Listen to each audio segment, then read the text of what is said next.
बदलते भारत की शान।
बोलो तो, तेरी नौकरी ढूंढने की सफर कहां तक पहुंची? कहीं से कुछ अच्छा इशारा मिला क्या? नहीं यार, हार गया हूं। ये एप्लीकेशन खरीदना, सरकारी ऑफिस में देना, ट्रेजरी ऑफिस के सामने लंबे लाइन में खड़े होना, थक चुका हूं मैं। अभी मेरे पास पैसा भी नहीं है। ऐसा लग रहा है एक वक्त खाना खा के बाकी पानी पी के जीना होगा। अरे यार, ऐसे क्यों सोच रहे हो? मेरे रहते हुए तुम्हें ऐसे रहने दूंगा क्या? कोई असुविधा हो तो मुझे बोलने के लिए हेजिटेट मत करना। मैं सदा तुम्हारा साथ हूँ, तुम्हारा पास हूँ। मैं जानता हूँ तुम हमेशा मेरे साथ हो और हमेशा के लिए रहोगे, लेकिन ऐसे और कितना दिन रहूंगा? नौकरी ढूंढते ढूंढते कहीं मेरे उम्र ही चला ना जाए, वही चिंता है मेरा। कभी सोचता हूँ अपने गांव में ही चला जाऊं, वहां जाके कोई प्राइवेट स्कूल में ज्वाइन कर लूं, 2-3 हजार का तनख्वाह वाले नौकरी में ही जिंदगी बिता लूं। लेकिन ये दिल नहीं मानता। माँ और पिताजी का उम्मीदों ने मुझे हताश कर दिया। पिताजी का जो सम्मान था वो मैं खत्म नहीं कर सकता। माँ चाहती थी मैं एक सम्मानजनक अफसर बनूं, एक निश्चित जीवन की गारंटी। लेकिन मैं माँ की इच्छा को कैसे पूर्ण करूंगा वो मैं नहीं जानता। तुम तो जानते ही हो, पढ़ाई में मैं अच्छा था। अगर कोई टेक्निकल लाइन ले लेता तो एक ना एक नौकरी जरूर मिल जाता, लेकिन वो भी मैंने नहीं सोचा। छोड़ो ये सब, दिल को कमजोर मत करो। अच्छे दिन जरूर आएगा। लक्ष्य स्थिर कर लिया है तो रास्ते जरूर निकलेंगे। उस लक्ष्य के लिए मैं कष्ट कर रहा हूं। मैं भी जानता हूं दुख के बाद सुख आता है। मन पवित्र हो, कर्म के प्रति निष्ठा हो, सब दुख सहकर आगे बढ़ना ही मनुष्य का गुण होना चाहिए। वाह, क्या आध्यात्मिक डायलॉग बोला है।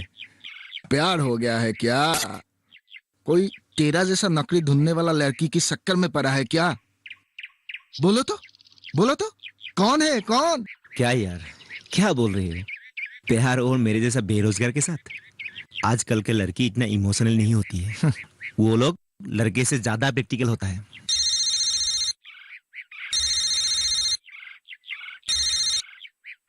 हेलो। हेलो प्रणव, खबर कैसा है आपका? ठीक हूँ सन्नीमा, तुम कैसी हो? मैं ठीक हूँ। आज गुवाहाटी जाने का मन था। फोन पर बहुत बार कोशिश किया लेकिन मिला नहीं। शायद तुम्हारा मोबाइल ऑफ था। हाँ, सुबह में आप था, मुझे पता ही नहीं था। उस दिन आपको मिलकर बहुत अच्छा लगा। दोबारा मिलने का मन कर रहा है। ये सोचकर आपको फोन किया था। गुवाहाटी जाने वाली थी आज, लेकिन फोन पर आपको नहीं मिला, इसीलिए जाना कैंसिल कर दिया। तो फिर इसके सिवा दूसरा काम नहीं था क्या? इसका मतलब है आपको मिलूंगी तो आपको बुरा लगेगा ना? ठीक है, बात नहीं करूंगी। Hello hello.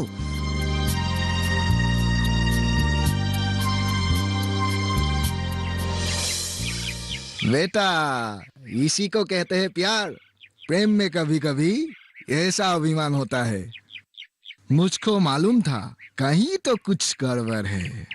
बोल तो उस लड़की का नाम क्या है? बोलो बोलो। घेर कुछ नहीं है, प्यार व्यार कुछ नहीं है। उस दिन एम्प्लॉयमेंट एक्सचेंज में मिला था, 2-4 बातें की, फोन नंबर लिया था और आज बात की, बस इतना ही। बस इतना तो नहीं हो सकता। प्रेम ऐसा ही है, अच्छा लगता है, फिर कब कैसे किसी को कैसे प्यार हो जाता है किसी को पता नहीं चलता है। तेरे को भी हुआ है, सिर्फ तू मुझे बताना नहीं चाहता है ना? नहीं यार, तुम विश्वास करो मेरा, मैं कहाँ अभाव और अनिश्चितता के बीच में झूल रहा हूँ और प्यार करने का मेंटेलिटी रहेगा। हाँ, एक बात सही है, उसको पहले देखते ही मुझे अच्छा लगा था। सिंपल सी साधारण सी एक लड़की है, बस और कुछ नहीं है। इस बार तेरा जिंदगी सुंदर होने को जा रहा है। तेरा आशा इस बार जरूर पूर्ण होगा। उसका संग तेरे को साहस और प्रेरणा देगा। मैं आशावादी हूँ। तुम्हारा बात ही सही हो, लेकिन तुम जा रहे हो कि नहीं? रुको, मैं निकल के आता हूँ। हाँ।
खुशहाल होंगे खेत,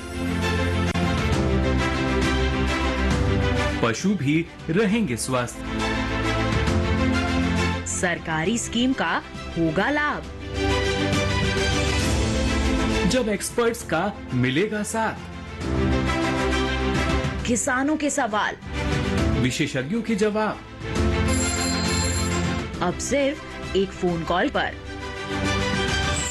देखिए अपना खास प्रोग्राम। हमारे टोल फ्री नंबर हैं 1800-113060, 1800-113061। हेलो किसान, सोमवार से शुक्रवार शाम 6 बजे सिर्फ दूरदर्शन किसान पर।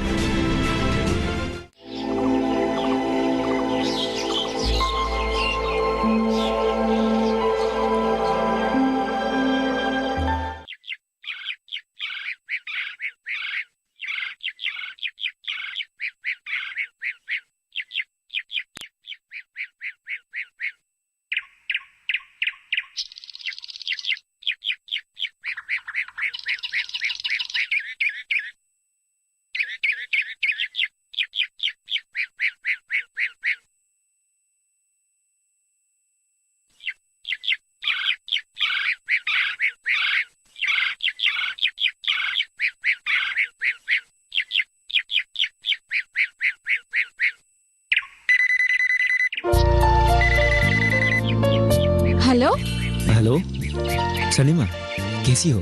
मैं ठीक हूँ। आप कैसे हो? आप अच्छे हो ना? बहुत दिनों के बाद फोन किया। हाँ, लगभग ठीक ही हूँ। क्या हुआ? इतना निराश होके बात कर रहे हो? नहीं यार, कुछ भी सही नहीं जा रहा है। निराश होने की ही बात है। धत, एक मर्द होकर इतना जल्दी हार मानते हो? कोशिश करते रहो, कुछ ना कुछ अच्छी खबर जरूर मिलेगा। उसी उम्मीद में ही जी रहा हूँ। बहुत दिन हो गया तुम्हें नहीं मिले हुए। तुम्हें देखने को दिल कर रहा है यार। अच्छा, झूठे कहीं का। मुझे देखने के लिए और क्या है? कभी आप ना समझते हो? अभी सोच रहा हूँ, मेरा दिल कह रहा है। तो मुझसे मिलने के लिए नहीं आओगे? जाने को तो बहुत दिल कर रहा है, लेकिन तुम्हारा पिताजी क्या सोचेंगे? मेरे पिताजी कुछ नहीं सोचेंगे, लेकिन आप आने के बाद क्या करेंगे वो मुझे पता नहीं।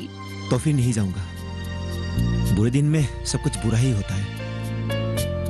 तुम्हारे पिताजी को मिलने के बाद अगर पता चला कि मैं बेरोजगार हूँ, मुझे भगा दिया तो मैं तुम्हें जिंदगी भर के लिए खो दूंगा। धत बुद्धू, मेरे पिताजी ऐसा नहीं है।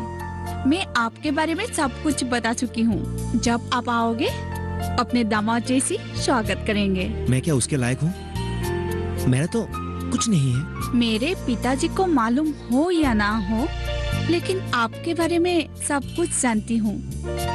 आपके ऊपर मेरा पूरा भरोसा है, इसलिए आपका हम सफर बनना चाहती हूँ। आप मुझे सम्मति दोगे? मैं भी समझता हूँ, तुम्हारे बिना मैं भी अधूरा हूँ। तो फिर मुझे क्यों नहीं फोन करते हो? और कोई है क्या? मन में दबे हुए बात कहीं निकल ना जाए, इसी डर से फोन नहीं किया था। तो फिर बिना डरे हुए हमारे घर आप आओगे? मैं आपका इंतजार करूंगी। जल्दी आना। ठीक है फिर, मैं 2-1 दिन में ही आ रहा हूँ। अभी रखता हूँ। मैं आपकी इंतजार में हूँ। बाय। ठीक है चंदिमा, बाय।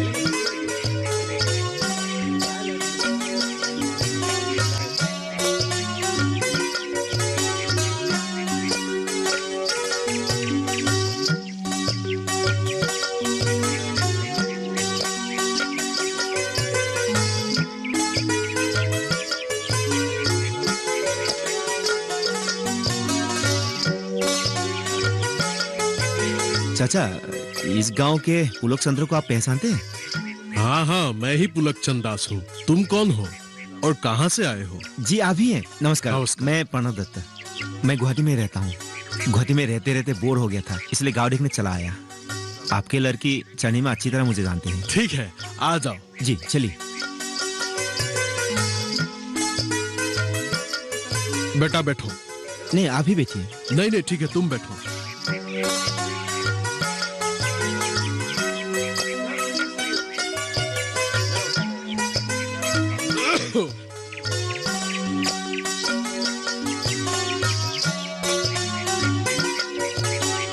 बेटा, सरनिमा ने तुम्हारे बारे में बहुत कुछ बताया है। बहुत अच्छा लगा है।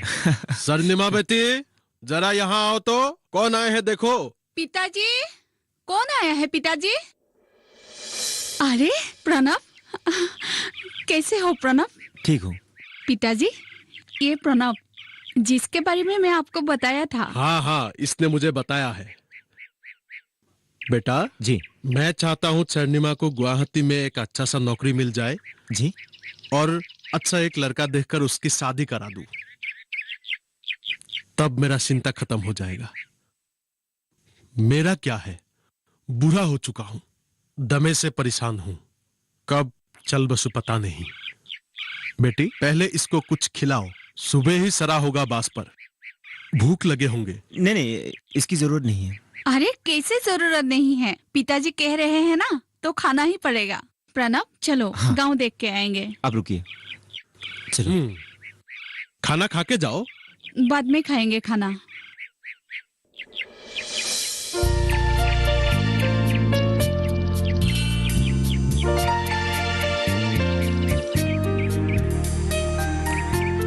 कैसा लगा मेरा गांव? सच में बहुत खूबसूरत। और क्या क्या अच्छा लगा? और तुम्हारे पिताजी भी, और पिताजी के तुम्हारे शादी के ख्याल भी। और क्या, सब कुछ अच्छा लगा। और मैं? तुम ठीक ठाक हो? क्या बस ठीक ठाक? बात नहीं करनी है तुमसे। अरे सलीमा, तुम रूठ ही गई हो। अरे तुम बहुत खूबसूरत हो। तुम इतनी खूबसूरत हो कि कोई बेहद खूबसूरत फूल भी तुमसे खूबसूरत नहीं हो सकता। सलीमा, तुम्हारे जो ये आंखें हैं, झील सी गहरी है, चातक जैसी सुंदर है, हिरन जैसी चंचल है, और ये जो चेहरा है, चांद भी शर्मा जाए। और माथे पे ये जो लहरती हुई जुल्फे हैं। बस बस और नहीं। चलो पनप, पिताजी इंतजार कर रहे होंगे। हाँ, अब चलना चाहिए, काफी देर हो चुकी है। देर करूंगा तो बास नहीं मिलेगा। ठीक है, चलो।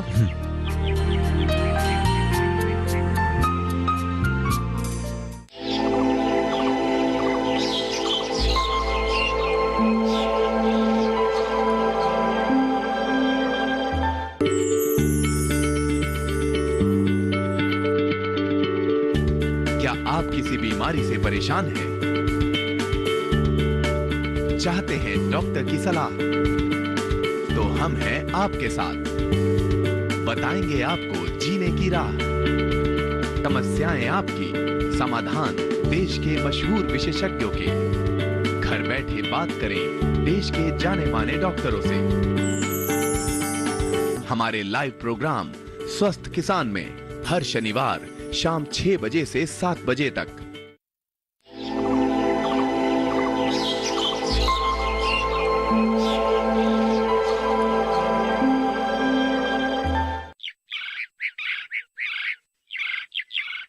सुनो ना, मैं तुम्हारे लिए एक शेर लिखा था, सुनोगी? अच्छा तो जनाब मेरे प्यार में पागल होकर शायर बन चुके हैं। इरशाद इरशाद। मेरा मजाक मत उड़ाओ। मैं अगर रूठ गया तो मानने वाला नहीं हूँ। ठीक है, मैं मजाक नहीं करती हूँ। चलो सुना। तो अर्ज किया है। नजर नजर से मिली, दिल भी बेकरार हुआ। नजर से मिली, दिल भी बेकरार हुआ। कसम खुदा की उसी दिन से तुमसे प्यार हुआ। दिखा रही थी मुफलिसी मुझे तेवर गुमान से। दिखा रही थी मुफलिसी मुझे तेवर गुमान से। जो तू मिली तो मुझे खुद पे एतबार हुआ। वाह, बहुत खूब। तुम तो सच में शायर हो गए। कहीं तुम मजाक तो नहीं कर रहे हो? ठीक है, तुम्हारी बातों में और एक सुनाता हूँ। इंसान को क्या से क्या ना बनाती है मुफलिसी। इसने तुम्हारे खातिर मुझे शायर बना दिया। अच्छा जी, मेरी खातिर? जहे नसीब। शुक्रिया जनाब। खुश नसीबी है कि एक महान शायर के साथ मेरी शादी होगी। फिर मैं भी कहीं शायरा ना बन जाऊं। लेकिन अगर मुझे नौकरी ना मिली तो शायद सच में जिंदगी भर शायरी ही करनी पड़ेगी। इतनी नेगेटिव मत सोचा करो, पॉजिटिव सोचो। तुम्हारी शायरी सुनकर मुझे भी एक शेर याद आ गया। किसी मशहूर शायर का लिखा हुआ है, सुनाती हूँ। हाय अहबाब क्या करे नुमाया कर गए। बीए किया, नौकर हुए, पेंशन मिली और मर गए। मेरा मतलब है कि अगर नौकरी नहीं मिल रही है तो छोड़ो, जाने दो। कुछ और भी कर सकते हो। कोई जरूरत है कि पढ़ लिख कर केवल नौकरी ही की जाए? इज्जत और पैसा दूसरे कामों से ही मिल सकते हैं। वाह, क्या बात है। शेर बहुत अच्छा है। तुम शायद ठीक ही कह रही हो। शर्मी, सुनो ना, एक बार भूल ही गया था। कल स्कूल वाले गुरुजी को मिला था। ऐसे ही रास्ते में चलते चलते मिला। वो गुवाहाटी में किसी पेंशन की किसी काम में आए हुए हैं। अच्छा? कह रहा था कि एजुकेशन डिपार्टमेंट में उनका पुराना स्टूडेंट प्रिंसिपल सेक्रेटरी है। उनसे मेरे बारे में कुछ बात करने वाले हैं। मुझे विश्वास है वो मेरे लिए कुछ ना कुछ जरूर करेंगे। हाँ, वो तो है।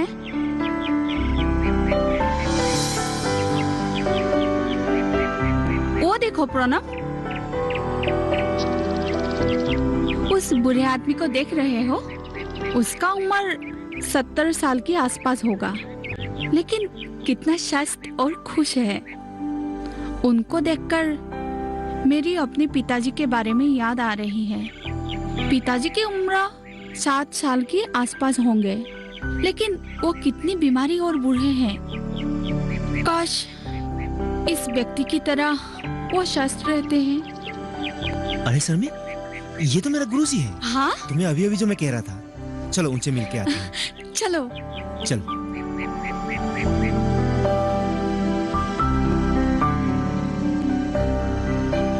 गुरुजी।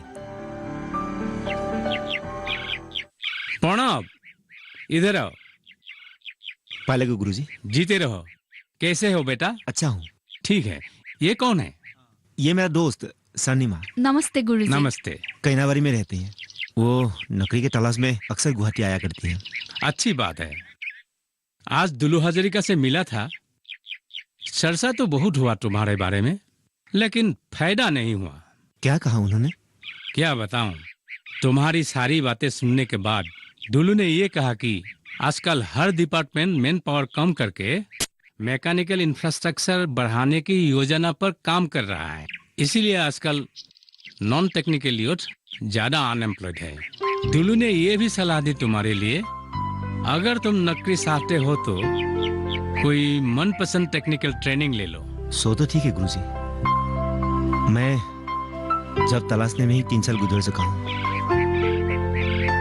और अब अगर टेक्निकल ट्रेनिंग लेने जाऊँ तो मेरी नौकरी करने की उम्र ही चली जाएगी। देखो, ज्यादा निराश होने का बात नहीं है। मैं एक और विद्यार्थी को जानता हूँ। वो बैंक मैनेजर है, वीरेंद्र लोहकर है उसका नाम। मैं उससे तुम्हारे बारे में बात करूंगा। ठीक है गुरुजी, अब ट्राई कीजिएगा। मिल जाएगा तो बहुत अच्छा होगा। ठीक है, मैं जरूर कोशिश करूंगा। अभी चलता हूँ। ठीक है। जीते रहो बेटी। जी गुरुजी।